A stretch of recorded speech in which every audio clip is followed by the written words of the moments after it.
bahaa kan dhiyaa kaabaa kan kibbaa miina dhaggeeffadhaa Booranaa Feerrisaa kaajoollee Oromiyaa har'a wal qabannaa diina keenya cabsinaa akka lamuun deebine biyyatti daballaa akka lamuun deebine biyyatti daballaa amma tokko ta'uun saba koo harka wal qabachuun Oromiyaa gara fuulduraatti ceesisuun amantiin wal qoqqooduu dhiisuun amantiin wal qoqqooduu dhiisuun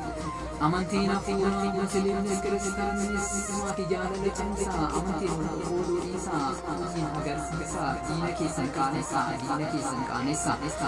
addaan hin facaamu diina garaan geenyuu tokkummaa cimsinuu Oromiyaa guddisuu harka walaa qabannuu tokkummaa jabeessinuu diina garaan haa gubatu diina garaan haa gubatu diinni walitti miidhamee fasiifachi kaasaa siniima bira deemaa atuu misliima akkamitti kiristaana faana jiraattaa jechuudhaan dubbata achiis hin deebi'aa kiristaana bira deema atuu kiristaana akkamitti musliima faana jiraattaa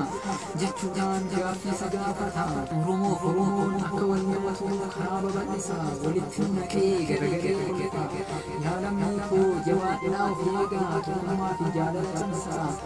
irree jabeeffadhaa yaalamni koo adaraa diina baay'isuu xiqqeessii hojii dhabdummaa balleessii tokkummaa kee jabeessii walii yaadiin wal jajjabeessii tooftaan bilisummaa adeemi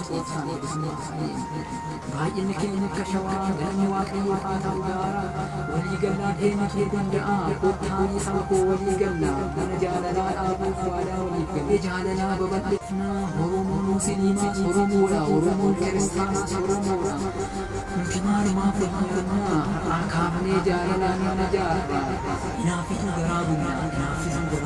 walaloo koosas warras xumura manna dhaggeeffattee guddaa galatooma sheet sabiskiraayibii baay'ee jajjabeessa